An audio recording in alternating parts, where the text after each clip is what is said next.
You're going to record. Got it. Okay. Hi. Our speaker today is Mark Lowery, Assistant Director of the Office of Climate Change in the New York State Department of Environmental Conservation. We expect to hear his own opinions and that he is not speaking officially for the department. A while back, before the attack of the COVID, he reviewed for us a curious book by a novelist and social anthropologist named Amitav Ghosh, who lives in Kolkata and New York City. A book with the title The Great Derangement, Climate Change and the Unthinkable. Today, he will be discussing a book by the English science writer and activist Mark Lynas, a book with the ominous title, Our Final Warning, 6 Degrees of Climate Emergency, which I think we need about right now. So over to you, Mark. Thank you very much, Roger. And I want to thank Jonathan. I actually think this is at least the third or maybe even the fourth review I've done. And Jonathan always suggests that I review books that I might not normally read, and he always presents challenging ones. So these are fun but challenging reviews for me to do. And I appreciate Roger pointing out that the views I'm going to express regarding this book are my own. They do not in any way represent the position of the governor, the department, or the state of New York. I will, however, if there's time after I wrap up my review of the book, revert, if you will, to my official role as a New York State bureaucrat and talk a bit about some of the climate planning that is taking place in New York, as I think that's something that especially after you hear what Mark Lynas has to say about our climate emergency, you should be interested in understanding what in fact we are doing here in New York to address our contribution to that crisis. I will try to provide a cogent summary of Linus's very long, detailed, and often depressing account of the likely global effects of global warming. And I'll be supplementing that with information and graphics from other sources. There are no pictures in this book, at least not the edition I had. So all of the images, except for this front cover image, come from other sources. And I've also drawn on some other information sources to complement or supplement the information that Linus has provided in his book, and in particular provided updates because obviously climate research is a rapidly moving field, and significant findings have come about in the year or so since this book was actually published. First, let's take a look at the author, learn a little bit about him. He is, as Roger said, a British journalist, actually born in Fiji and lived in Peru for a while. He is a journalist and an author, educated at the University of Edinburgh. He contributes regularly to The Guardian and The Observer, and then several magazines, and he is the author of several books about the environment. One interesting tidbit about him is that he was originally a fierce opponent to the use of genetically modified crops, not necessarily a climate change issue, but he is a sort of a general environmentalist, and as I say, was very much opposed to the use of genetically modified crops. But he evoked a fair amount of controversy among environmentalists way back in 2010, when in an article in the New Statesman, he recanted that position, as well as his previous opposition to the use of nuclear power. And he now argues that genetically modified crops will be necessary to feed the world, and that opposition to nuclear power has hastened climate change. And so without getting into that debate, I think it just points out what he would claim is his tendency to review new information as it becomes available and be able to change his mind. This may or may not be necessary, but generally when I talk to an audience whose makeup I don't really know, and I'm not sure their background, I want to start off with just one introductory slide to describe the greenhouse gas effect, since obviously that's what we're talking about today. Lynas doesn't really get into this very much. He assumes that people have this, the readers of his book have this background information. But just let me take a moment to explain. When we talk about the greenhouse gas effect, we're actually talking about an enhanced greenhouse gas effect. Certain gases, most notably carbon dioxide, methane, nitrous oxide, are natural greenhouse gases. And then there are several industrial compounds, notably refrigerants, that have the capacity to cause extra warming or cause warming in the atmosphere. And they do that because sunlight that is approaching the earth passes through the atmosphere, obviously, and warms the earth as we normally think about. And in its path to the earth, it comes in the form of relatively short-waved radiation. That shortwave radiation, again, heats the earth, and at night or at other times when the earth is cooler than its surroundings, the earth emits that heat in the form of much longer waved infrared radiation. And that infrared radiation is selectively captured by the molecules of certain gases, again, gases such as carbon dioxide and methane, nitrous oxide, and these industrial chemicals. When those molecules retain that energy, mostly by lengthening the carbon or similar bonds within the molecules, and then when the surroundings of those molecules cool, those molecules re-emit that energy, again, as infrared radiation. But instead of all of that infrared radiation that had been captured continuing out to space, allowing the Earth to cool, some of it is redirected back to the Earth, enhancing what would be the effect of greenhouse gases that would be in the atmosphere naturally. So we get this additional warming as the result of these excess greenhouse gases that we have been pumping into the atmosphere.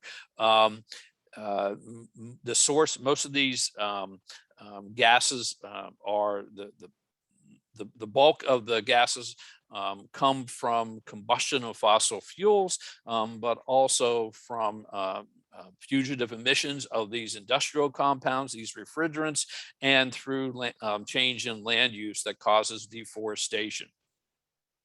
I will be talking, we will often use the terms greenhouse gases and carbon dioxide interchangeably. That's a very sloppy way that we have of talking about things. For one thing, carbon dioxide does not have the same mass as carbon does. And so when someone says we're emitting a certain number of tons of carbon, if it matters, you need to make sure that they actually mean carbon and not carbon dioxide.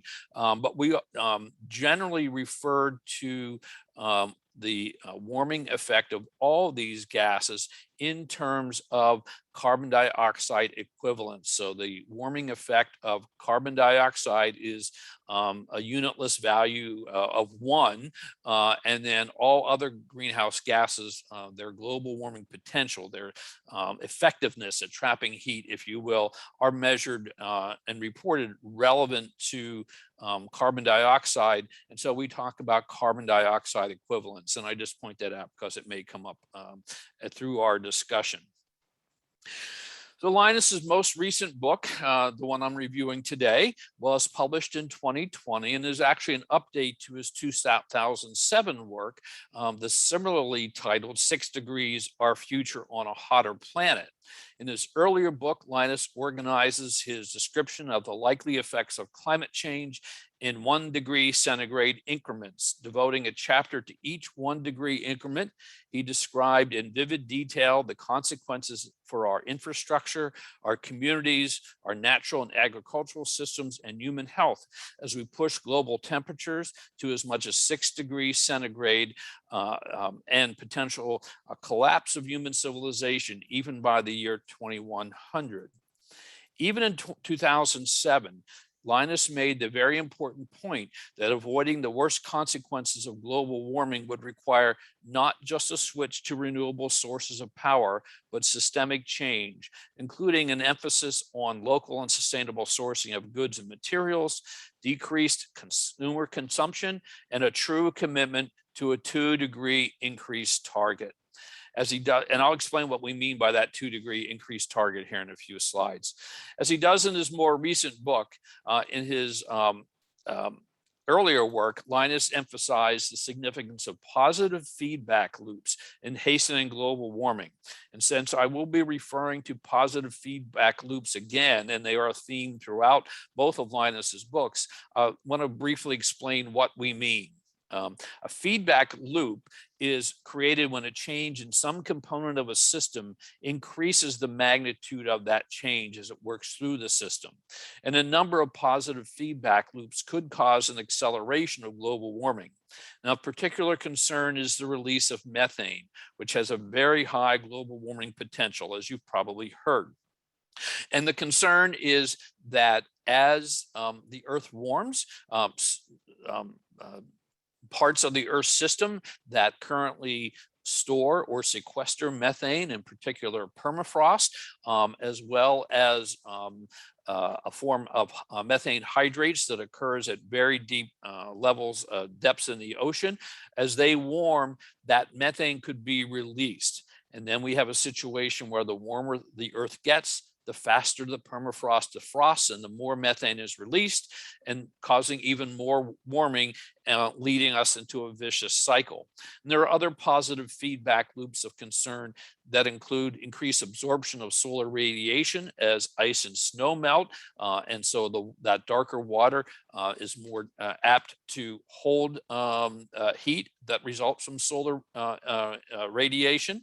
Sea level rise, which can lead to ice shelf deterioration, again, leaving more open water exposed to sunlight and more readily absorbing and holding heat, again, increasing the average temperature of the Earth atmosphere ocean system. And then finally, well, not finally, because there are several others, but then the last one I'll mention is forest fires. And if you think about, we are seeing huge fires, obviously this year in the western part of the United States.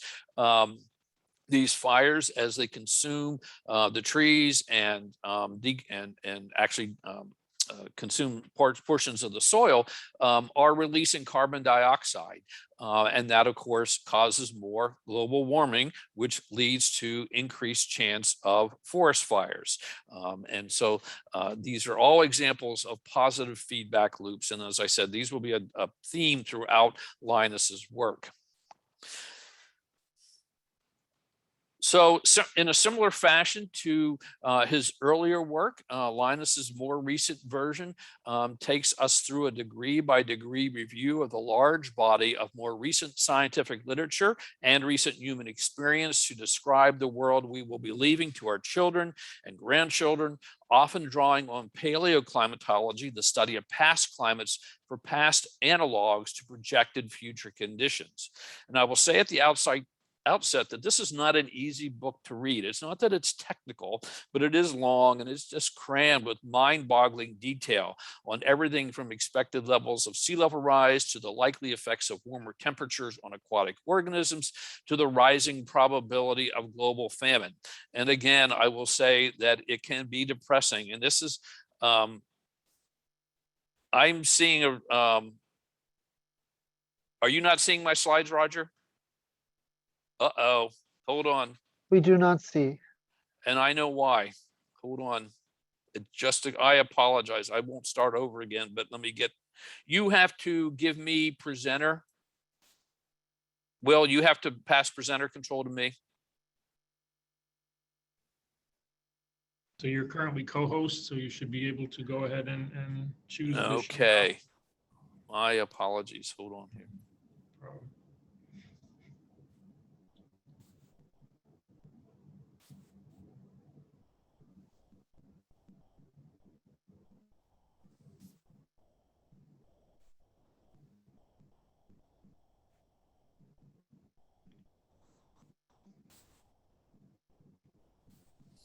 topics. I am not seeing a share button. Here we go. Hold on. I'm sorry.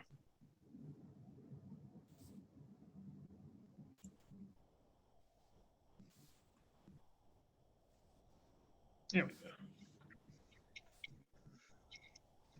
How is that? I apologize. There wasn't nothing all that interesting on the first few slides. So let me go back to where I was. So again, in this more recent book, Lynas goes through a degree by degree view of the large body of recent scientific literature and human experience to describe what he anticipates we will see with climate change, again, drawing on paleoclimatological analogs. It's not an easy book to read. It can be depressing, and that is coming from a guy who's been called the most depressing man in DEC. My review will not be able to adequately reflect all the detail that Lynas presents, but I will try to provide some picture of the trajectory we are on. And I will close with a summary of the strategies Lynas suggests would provide our best chance to avoid climate catastrophe if we make the choice to do so. So as many of you are probably aware, the concentration of carbon dioxide, which is the principal greenhouse gas, started to increase in our atmosphere about the time of the Industrial Revolution. In fact, CO2 concentrations rose from about 280 parts per million at about 1850, middle of the 19th century, to more than 410 parts per million today. And in fact, just the last couple of hours, the World Meteorological Society released its greenhouse gas report that pegged the current concentration of carbon dioxide in the atmosphere at a little over 412 parts per million. Again, comparing that to what we would consider to be the natural greenhouse gas concentration of about 280 parts per million. CO2 concentrations are now higher than at any time in the past 800,000 years as a result of the combustion of fossil fuels and land use change, particularly clearing of tropical forests. It's been known for almost 2 centuries that CO2 and certain other gases trap heat. So it shouldn't surprise us that increasing concentrations of carbon dioxide and these other gases, again, for instance, methane and nitrous oxide, and those industrial compounds like some refrigerants, would cause our atmosphere to warm, and that some of this excess heat would be transferred to the oceans and to the earth itself. We now understand that our Earth system has been warming for decades, and that warming was accelerating as we ramped up combustion of fossil fuels through the 20th century and cleared tropical forests. Taking the Earth's temperature is a complicated enterprise. You just don't stick a thermometer in the ground. And there is a lot of variation between years and across decades. And of course, there are some small differences among estimates provided by leading international research organizations. But by any measure, as seen on this graph, the overall long-term trend of warming is clear. And it's notable that 2020, which had a cooling La Nina effect, which generally results in global cooling, is tied with 2016, which had a strong warming El Nino effect as the warmest years on record. And that's significant because 2016 was the first year in which a year with a strong La Nina event, again, a cooling event, essentially achieved record status. All other previous record warm years had an extra boost from an El Nino event on top of a long-term trend of warming. So we have gotten to the point where the human-induced warming essentially is beginning to swamp the normal cooling effect of these La Nina events.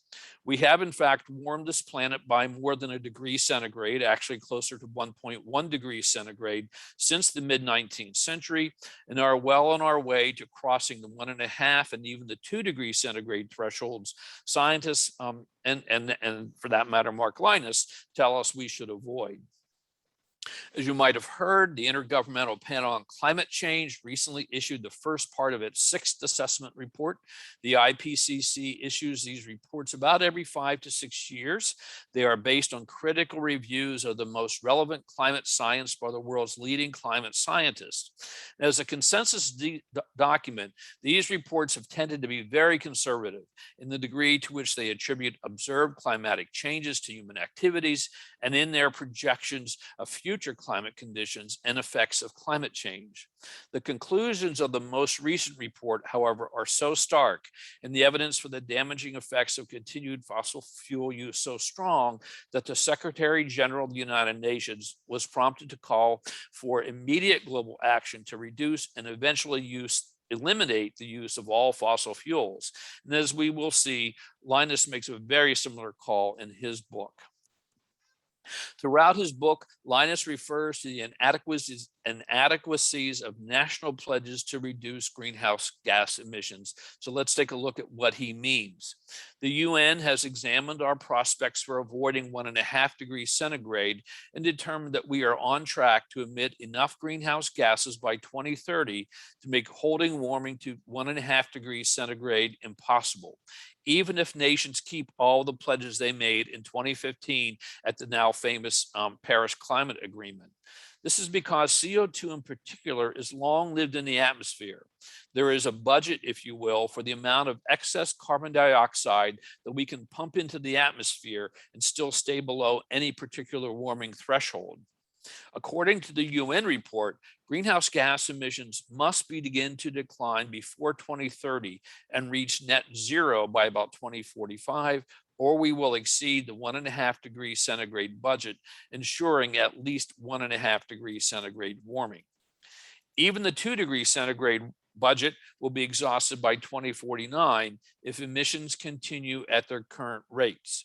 Unfortunately, as indicated in this thermometer figure from Climate Action Tracking, which has been updated since Mark's book, unfortunately, these current national pledges and emission reduction targets are likely to allow up to 3 degrees centigrade warming. Remember, in Paris, the signatories to the Paris Climate Agreement agreed to keep warming to 2 degrees and to try to an aspirational goal, if you will, of 1.5 degrees. But the actual pledges they have made and targets they have set will allow up to 3 degrees centigrade warming. And policies that are actually in place could allow up to 3.9 degrees centigrade warming, getting close to the 4-degree world that Lynas fears could precipitate global collapse. Lynas begins the foreword of his book with 2 sentences that are particularly ominous, coming from someone who has studied this topic as much as he has. When I started writing this book, I thought that we could probably survive climate change. Now I am not so sure. Lynas is, of course, not alone in his conclusion that climate change poses an existential crisis, not only for humans, but for all living organisms on Earth. A recent study led by McGill University researchers concluded that unless greenhouse gas emissions drop significantly, the Amazon basin will be barren by 2500, the American Midwest will be tropical, and India largely uninhabitable due to the heat. Lynas goes so far as to describe a scenario in which positive feedback loops trigger runaway climate change that would, over the course of time, leave Earth with a climate similar to that of Venus, although he admits that scenario is highly unlikely and does not actually predict human extinction. Lynas points out that we have already warmed our Earth system by at least 1 degree centigrade, as I said, and this fact was emphasized in the IPCC's most recent assessment report 6. Both Lynas and the IPCC further describe the stress that even 1 degree centigrade has placed on human and natural systems. And I apologize, our lights will go out if I don't move enough to alert the sensors that I'm in the room. So I will occasionally have to move around or wave to turn them back on. So according to Dr. Kim Cobb, who is one of the Sixth Assessment Report's lead authors, global surface temperatures are reaching levels not seen in at least 100,000 years. And the rate of warming since 1970 has been higher than during any 50-year period in the last 2 millennia. But so what? We're still talking about averages in increases in average temperature of just a degree or two. And you might say that we see that much local temperature variation virtually every day, usually over the course of just a few hours, and that's certainly true. But when we consider the enormity of the global system, including the atmosphere, oceans, and terra firma, a 1 degree increase in average temperature represents an enormous increase in the amount of energy in the system, and that extra energy can drive extremes in both temperature and in the hydrologic cycle. And in fact, I just started reading an hour or so before this meeting about the concept of vapor storms. And this is what meteorologists are calling the storms that we have seen, and with Ida being an example, because warmer air holds more moisture, about 7% more moisture for every degree centigrade the atmosphere has warmed. That moisture contains the latent heat that drives extreme storms and causes the rapid intensification of storms that we have seen with a number of the extreme events over the past several years. And of course, as we continue to warm the atmosphere, we can expect more of these vapor-driven storms. Although the COP21, the Paris negotiator, set a goal of holding temperatures to 2 degrees centigrade, many scientists have long been of the opinion that even 2 degrees centigrade would be dangerous, and that the risk of crossing critical tipping points will increase as we approach and exceed even 1.5 degrees centigrade. And even though that's a point that the UN has made, Lynas also refers to it repeatedly. In November of 2018, the UN issued a special report to assess the difference in risk between achieving a 1.5 and 2 degrees centigrade thresholds of warming across several economic and environmental sectors. For example, the report estimated that we will see 2.4 inches more sea level rise by 2100 on a 2 degree centigrade track than we would at 1.5 degrees. Perhaps more significantly, the report estimated that 14% of the world's population would likely be exposed to extreme heat under 1.5 degrees centigrade warming, while that proportion jumps 2.6 times to 37% of the world's population suffering that kind of exposure at 2 degrees centigrade.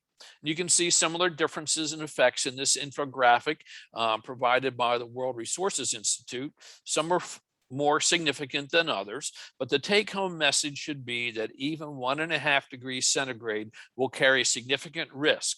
Those risks are substantially higher at 2 degrees centigrade warming, and allowing warming of 1.5 degrees could trigger damaging feedback loops with the potential to cause runaway warming.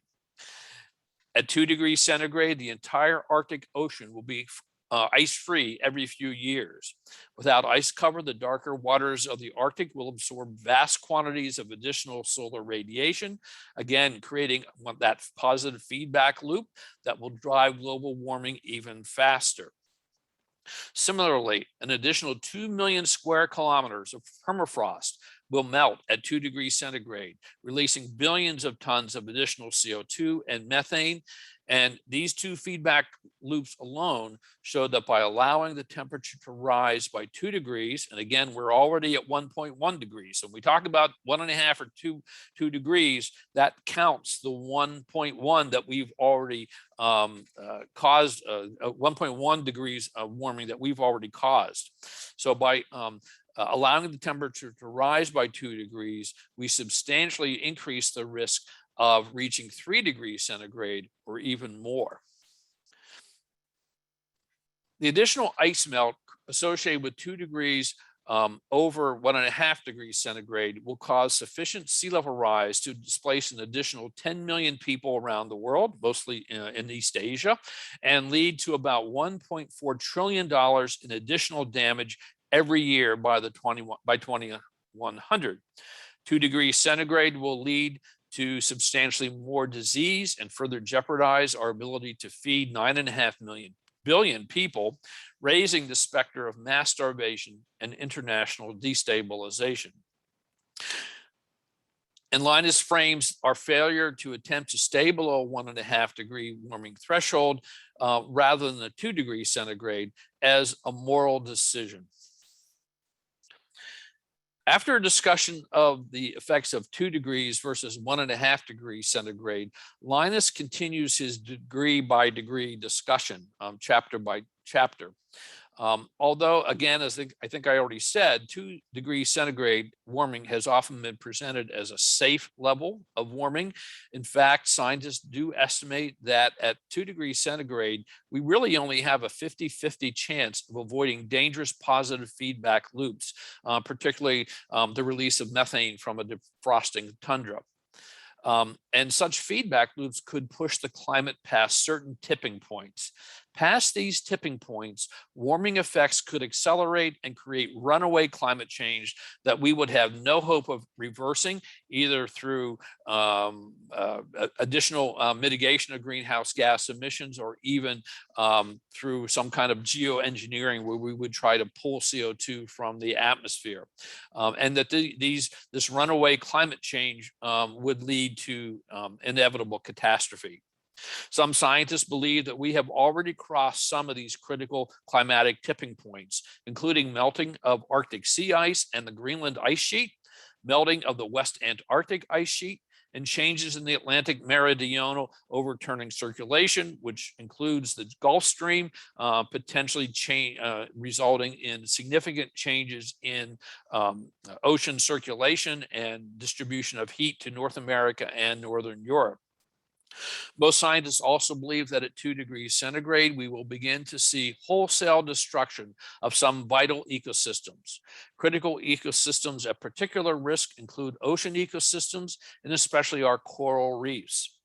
Other effects at 2 degrees include more frequent lethal European heat waves and continued acidification of the ocean as higher atmospheric CO2 concentrations force more CO2 into solution where it acidifies the water.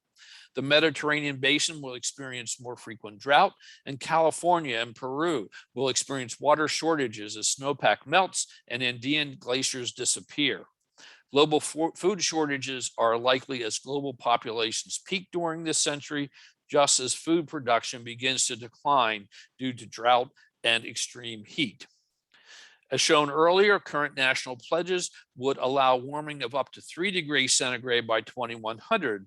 So, as Lynas puts it, the world is choosing not a 2 degree target, but a 3 degree one. 3 degrees of warming could mean global sea level rise of almost 6 feet, put 136 UNESCO World Heritage Sites at risk of flooding, and flood 2,500 additional square kilometers of Bangladesh's densely populated coastal zone, leading to potentially mass migration. More than half the human population will be exposed to deadly temperature and humidity conditions for more than 20 days a year at 3 degrees centigrade. Rising heat and drought will move the world into a major structural food deficit at 3 degrees, and famine will kill millions of people in developing countries, leading to mass movements of refugees and the resulting international destabilization. Lynas further argues that allowing 3 degrees centigrade warming would imperil the stability of human civilization. And he bases this fear on research that at about 3 degrees centigrade warming, plants and soils no longer absorb CO2 and store carbon. Rather, plant growth tends to slow and soil bacteria become more active, decomposing organic material and releasing carbon ever faster. At the time Lynas was writing, scientists feared the result of entering a 3 degree world could be a large dieback of the Amazon rainforest and similar ecosystems such as the tropical rainforest in Indonesia due to drying and warming. This dieback would in turn release huge amounts of carbon dioxide, creating, again, a disastrous positive feedback loop. Thus, although many of the dire effects predicted for the 2-degree world would continue to worsen, Linus's real concern is that the 3-degree world is not a stable one and sets the stage for an inevitable transition to a 4-degree world and potential global collapse. The good news, maybe the only good news I will give you today, is that more recent research has found little evidence of climate change induced dieback, at least in the Amazon. Although the Amazon does remain vulnerable to deforestation by humans, including that currently promoted by the Brazilian government. But that does not mean that 3 degrees would not come with disastrous effects for humanity. It's quite possible, even likely, that at 3 degrees, other positive feedback loops or continued deforestation of tropical forest independent of climate change would push us toward a 4-degree world. So we have a lot of these interacting effects.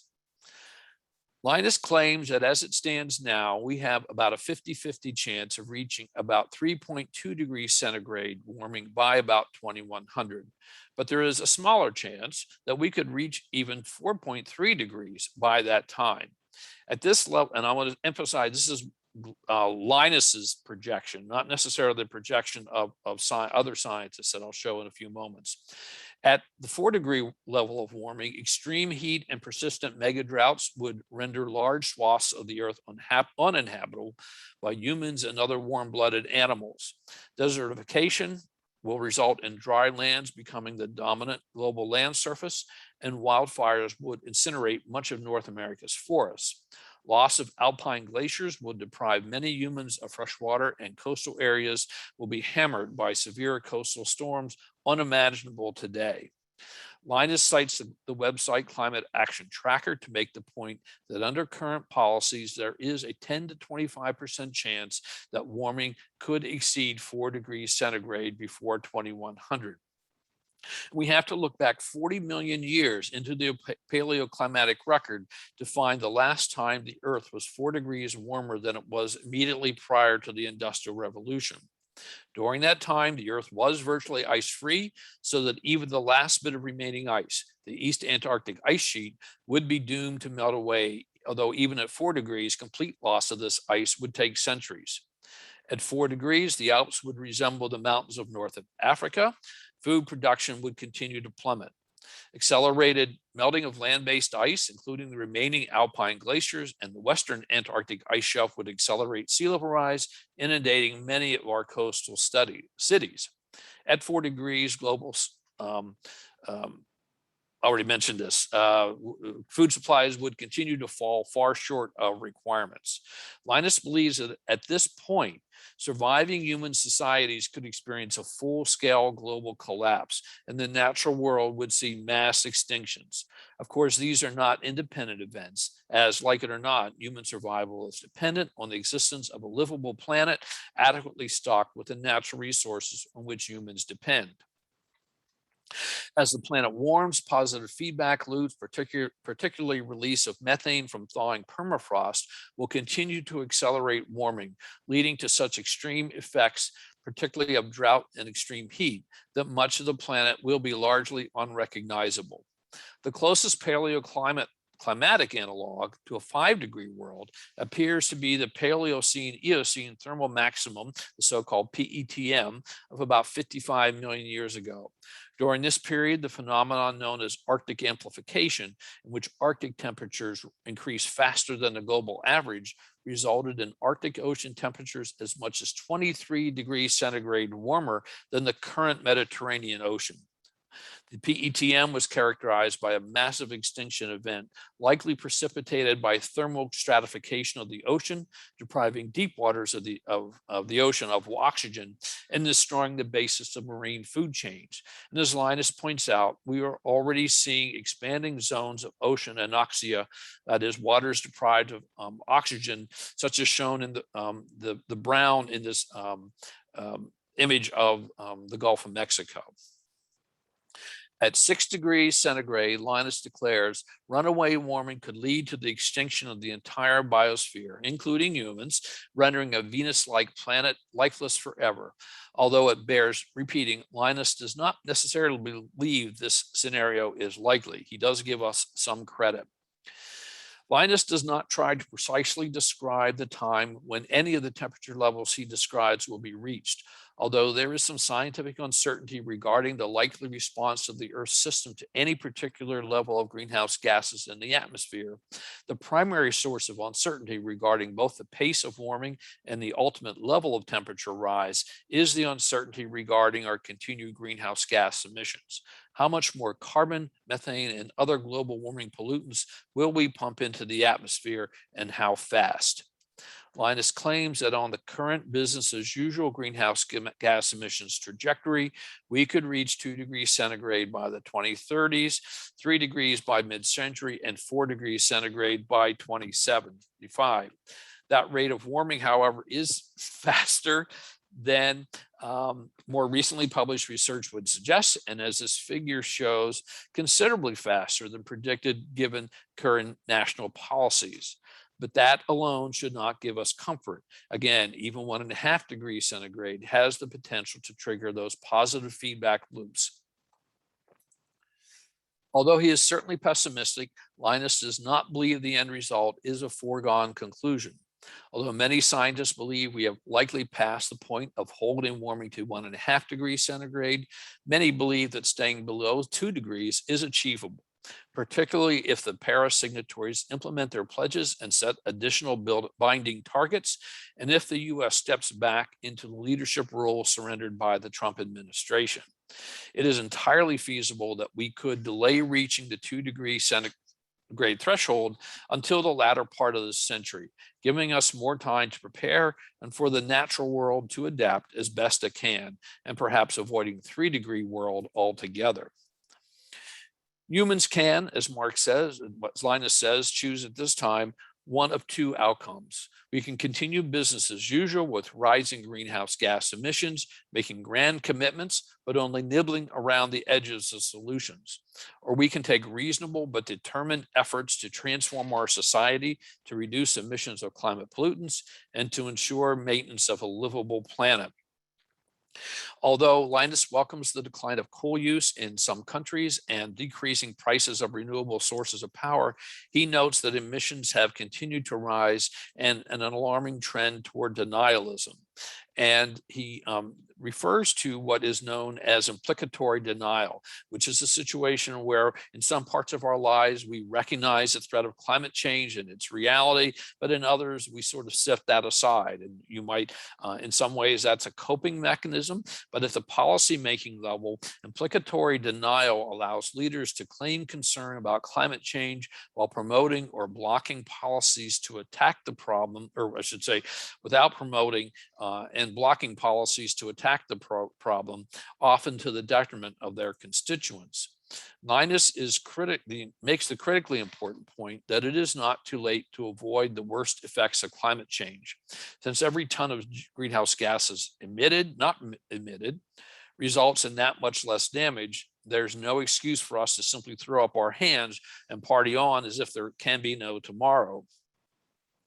Lynas is particularly critical of the world leaders who met in Paris in December 2015. Those leaders who, as he said, signed the Paris Agreement with great fanfare and self-congratulatory speeches simply went home and continued business as usual, building more fossil fuel power plants, expanding road networks for gas-guzzling vehicles, and expanding drilling and fracking for oil and gas. And Lynas backs up this claim with numbers. Drawing on a 2019 paper that estimated so-called committed emissions, backs up this claim, drawing on a 2019 paper that estimated so-called committed emissions. And because of time, I'm going to go through this pretty quickly, but I just want you to understand first that scientists and policymakers have come to think in terms of an atmospheric carbon budget. That means for any particular level of warming, for example, 1.5 degrees, scientists can estimate pretty accurately the probability of staying below that level of warming at any particular atmospheric concentration of greenhouse gases. In the example Lynas uses, he chooses the Paris goal of limiting warming, the aspirational goal of limiting warming to 1.5 degrees. To have a 66% probability of not exceeding that goal, we would have to emit no more than 420 gigatons of CO2 over this foreseeable future. With that in mind, Lynas looks at our committed emissions. All the world's currently operational oil and gas power stations will emit about 358 gigatons of CO2 equivalent over their expected service lives. Industrial processes such as cement making will emit about 162 gigatons, and other sources such as transportation and others will bring the total up to 658 gigatons likely to be emitted. But there's more to come. At the end of 2018, additional fossil fuel infrastructure accounting for more than 188 additional gigatons of CO2 equivalent was planned, permitted, or under construction. Adding these emissions to those of existing infrastructure brings us to 846 gigatons. Even this number is an underestimate, as it doesn't include some emission sources associated with, for instance, deforestation or agriculture, but it is more than twice the 420 gigaton budget that would give us a reasonable chance of staying below 1.5 degrees centigrade. There is so little of the 1.5 degrees centigrade budget left that the world would have to reach net zero emissions by about 2040 to avoid crossing that threshold. Lynas claims that, so what can we do? And again, without going through all of the numbers, Lynas suggests that we cancel all non-operational power plants, even those that are currently under construction, to get those emissions out of the pipeline, if you will. He also says that we must stop selling cars and trucks with internal combustion engines, quote, straight away. And then we must do the same with home boilers, aircraft and shipping, cement kilns, blast furnaces, and other industrial infrastructure. Unfortunately, he doesn't say what he means by straight away. Does he mean all these activities should stop today before alternatives are available? Or does he mean they should be phased out over a specified period of time to allow industry or other sectors to prepare? Although Lynas, oops, I'm sorry. Unfortunately, even if we are successful in canceling planned and under construction infrastructure, we'll still be 200 gigatons of CO2 over the 1.5 degree centigrade budget. We could take a gamble and accept that the total remaining budget of 580 gigatons, which would give us a 50-50 chance of staying below 1.5 degrees centigrade. But even at that, simply canceling future infrastructure leaves us more than 100 gigatons short. Lynas points out that the only way to keep even a 50-50 chance of staying below 1.5 degrees centigrade is to shut down existing infrastructure early. That is, closing coal and gas power plants and heavy industrial plants, and removing industrial combustion engines from vehicles from the roads before they reach the end of their economic lives. And Lynas says we must scrap jet aircraft immediately in favor of other less energy intensive modes of transport until carbon neutral air travel is available. He's frank, this will be a very politically a very bitter pill to swallow, and that individuals and investors of all types will be left with stranded or other valueless assets. The required markdown of infrastructure would be on a scale unknown outside the damage inflicted by a world war. We would be choosing to do something we have never been able to do, leaving fossil fuels in the ground. If we are unwilling to do this, and there is simply no indication that we are, Lynas says we must be honest and abandon the 1.5 degrees centigrade target and accept the additional damage that will occur between 1.5 and 2 degrees centigrade, assuming we can even stay below 2. Lynas does close the book with a note of hope. We are not doomed, he says. Yes, some warming is already locked but the carbon thermostat is still largely in our control. It is the decisions yet to be made. runways, and coal boilers to be built that will determine how hot our future will become. We should never give up, and at no point should we hunker down and abandon any remaining hope of a better future. Finally, Lynas demands that the sacrifices that must be made to avoid a climate catastrophe must be shared fairly. So that brings me to the end of my review of the book. And I am prepared if folks would like to give a quick overview of the New York State Climate Leadership and Community Protection Act, but I will leave it up to you because I'm not sure how I am with time. You got about 15 minutes or so Oh. between that and the Q&A. So you could certainly touch on that at least. Okay, I will do that. So, so now, as I said, I'm going to split back to my bureaucrat hat. And what am I doing here as a New York State bureaucrat? New York State enacted in 2019, then Governor Cuomo signed what is known as the Climate Leadership and Community Protection Act. This is a law that had been passed by the legislature in June of 2019, and the governor signed it in July. And it actually became effective on January 1st of 2020. The law establishes statutory requirements, the most aggressive greenhouse gas emission reductions of any major economy around the world.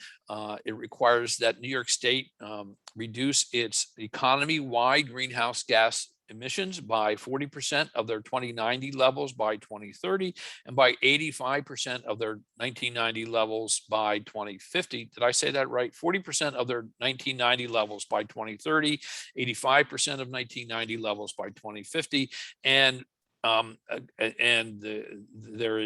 requires that the state put itself on a path to a carbon neutral economy. It does require state agencies to reduce their greenhouse gas emissions and to consider attainment of the economy-wide greenhouse gas limits when issuing permits and approvals. And it also makes amendments to the 2014 Community Risk and Resiliency Act, requiring major permits that DEC issues to consider climate change risk. In support of these very aggressive greenhouse gas emission reduction goals, the Public Service Commission is required to put in place several policies to ramp up the production of renewable energy.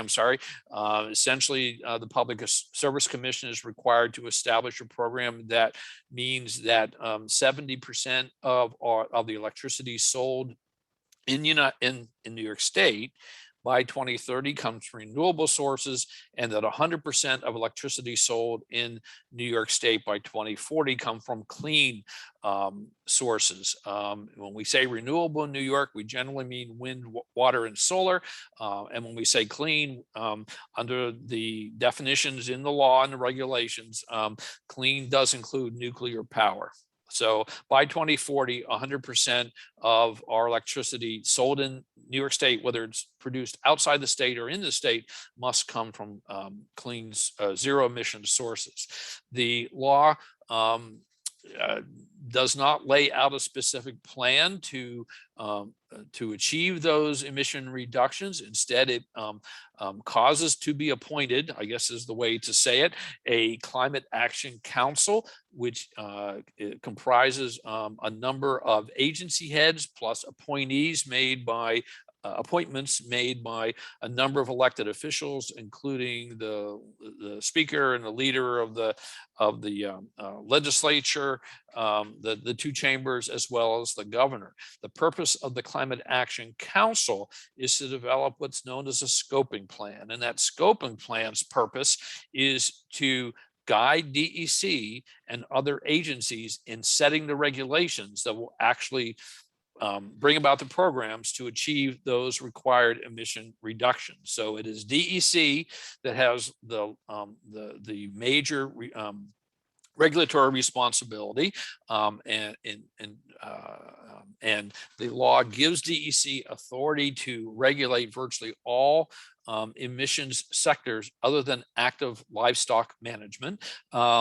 But those regulations are to be guided by the scoping plan, which in turn has been developed by the Climate Action Council. The Climate Action Council, pursuant to the law, has appointed 7 advisory panels. I was appointed to the Land Use and Local Government Advisory Panel.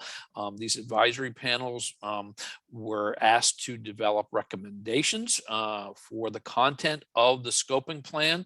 Each advisory panel represents an emission sector. So there was, for instance, a transportation advisory panel that provided recommendations on how to reduce greenhouse gases from the emissions from the transportation sector. The scoping report is due at the end of this year. We will then go into a full year of public review. It'd be at least 180-day public comment period, at least 6 public hearings, and then the council has until the end of 2022 to produce its final scoping plan, and then DEC has, under the law, 1 more year to promulgate the implementing regulations. While this shows a lot of this is passed, the advisory panels have already provided their recommendations, and staff, including yours truly, are currently in the process of drafting the scoping plan that will be forwarded to the Climate Action Council in the next several days for its review and feedback over the next several weeks, again, in anticipation that it will be released for public review in early 2022.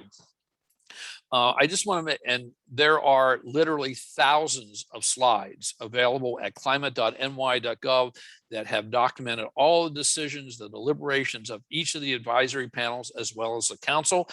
There are also recordings of all the Climate Action Council meetings.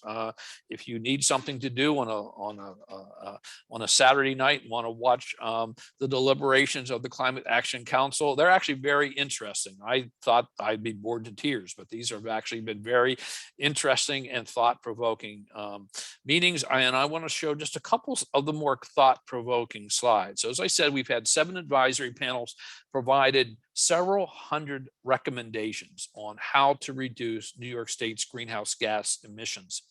And NYSERDA is working with a number of consultants to integrate all of those and analyze all of those recommendations. So if we put all these things into action, what do we get in terms of emission reductions? And this top line, the black line that says bend the curve, those are current policies that are in place in New York and at the federal level. So what actually happens? We see some reduction through 2050, but obviously not nearly enough to be compliant with the law. The top of the beige band, where it says initial modeled actions, those were that is the net effect if we were to implement every one of the actions that's been recommended by the advisory panels. And you can see the difference between the orangish diamond and the black diamond, which is actually the statutory emissions limit. We are not, even with every action thrown in the pot, if you will, not going to make it. We are not going to reduce our emissions significantly. So the Climate Action Council and staff have gone back to the drawing board and are working to identify additional policies that could be put in place to drive that upper line down closer to the lower bound of that beige area to ensure that we do in fact achieve the limit, the emission limits that the law requires us to do. So still a lot of work to do.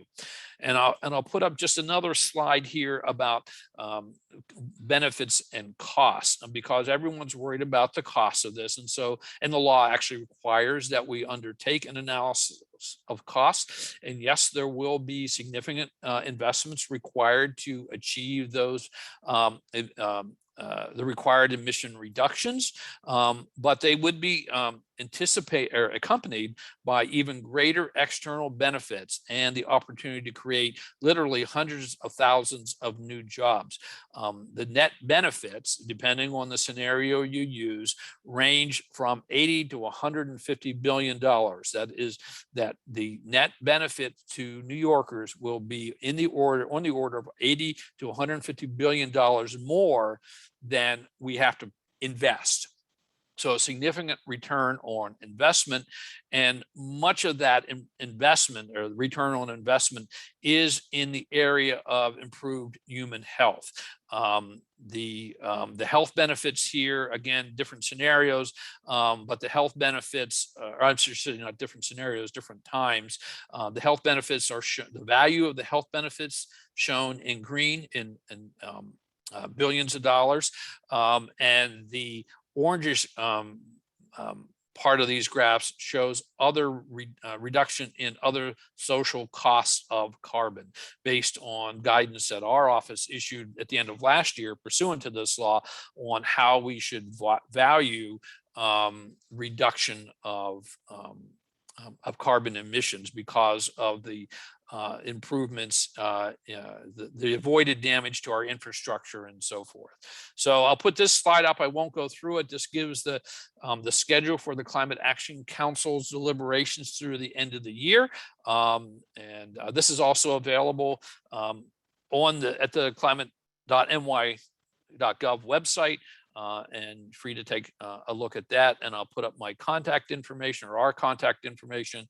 And I'm happy to take any questions or comments you may have. Well, thank you very much, Mark. I think.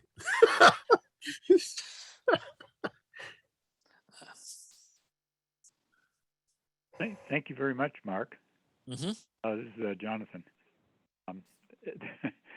It's amazing to find out how much detail the government is going into on this, because what we hear publicly generally is what shows up in the newspapers, which is a tiny fraction of the stuff you've talked about. Well, absolutely. I mean, of course, the news media is limited to how much information it is able to digest and relay, and the public is certainly limited in how much it's willing to digest. Yes, it is communicating the real risk to the general public and decision makers is one of the biggest challenges we face. Yeah, I guess I can appreciate that, being a statistician, because you don't experience this stuff on the average. You experience it as your own individual. And, that's right. So there are already people who have suffered the extreme payment for climate change because they've died as a result of some climate disaster. What I've been describing, what's going on is you have a chance for sort of instant impoverishment, or if you're lucky, it'll take a couple of days. But I mean, that's what's happened to the guys in California, the guys in New Jersey who got wiped out by the rainstorm. You know, if you think of it in those terms, it's not at all abstract. It's the sort of thing that you can think, I really have to do something about it. Well, if you think about the cost to society to that we are going to have to invest, and we don't have a good estimate of those costs yet. There's some work to try to generate those kinds of estimates for New York. What will we need to invest to protect our infrastructure, our natural systems, our communities from these more extreme events, and not just extreme events, but other things that will happen more slowly. You know, temperatures are increasing gradually, but eventually they will hit thresholds where our agricultural products that we prize here in New York, we won't be able to grow, or won't be able to grow as effectively. So what do we have to invest, and what are the losses we will sustain as a result of that? And that's what's encompassed in that net benefits figure, is thinking about those social costs, the cost to our agriculture, to our human health, to our infrastructure, for every ton of CO2 that's emitted. And showing pretty clearly that it is in our best interest to act now. And because of the lag there is a lag because CO2 stays in the atmosphere for hundreds of years, and we can't pump a whole bunch into the atmosphere and then hope to pull it back out and save ourselves or the hope that our grandchildren will be able to pull it out. It won't happen. So we need to be able to look ahead and project the effects of what we're doing. So have you sent your slides to Joe Manchin yet? I have what I've thought about doing, and frankly, I've just been too busy with personal things over the last week or so, is to see what kind of assessment has. So New York has what we call an integrated assessment. It's funded by NYSERDA, where we've actually taken a very hard look at what are the effects climate change is going to have in New York, and that work is being redone now. I don't know if there's similar work done for West Virginia, but I think it would be good to start to raise awareness that, West Virginia is not going to be immune to the effects of climate change. And this is a personal opinion. Joe Manchin has never shown a bit of leadership, and even when he was governor, in helping the coal industry emerge from what essentially is the Stone Age. We didn't, there's a saying that we didn't stop using stones because we ran out of stones. The coal industry is declining for other reasons other than the fact that it emits greenhouse gases. And he has never shown the slightest bit of leadership in helping the coal miners emerge from the dependency on extractive industries. I'm sorry, that probably was not appropriate, but I am extremely frustrated. I asked the question, it sounded like a reasonable answer. And and I have to say that my father spent 51 years building coal crushers. I come from that general area. I come from Western Pennsylvania and coal mining country. So I have a lot of sympathy for those miners, but I think they have been led down the garden path by the leaders, both at the national level and the state level, who have hoodwinked them into thinking they're somehow going to save that industry. And it's just not going to happen. And it's been pretty clear for quite a while that it was declining for reasons other than climate change. Absolutely. Yeah, in many parts of the world, it is now cheaper to install new renewable sources of energy, solar and wind, than to keep even existing coal plants operating. So it's not just a matter of it's cheaper to replace it when those coal plants are economically not viable. It's cheaper to end their use now and replace them. Right. And utilities know that, power generating companies know that. So are there any other questions for Mark? Well, I have a comment. Okay. Which is that according to the papers anyway, Kentucky, Mitch McConnell's state, gets a huge amount of assistance from the federal government beyond what they put in. And of course, New York is on the other side of it. And does anybody ever remind these guys that if their policies lead to the destruction of the blue states, the red states are going to be in deep trouble? Well, I'm sure someone does. I'm sure Senator Schumer has pointed that out to his colleague. That's encouraging.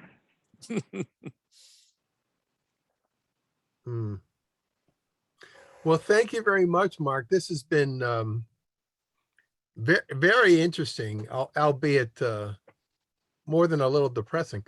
Yes. This will be available on our website in due course, and it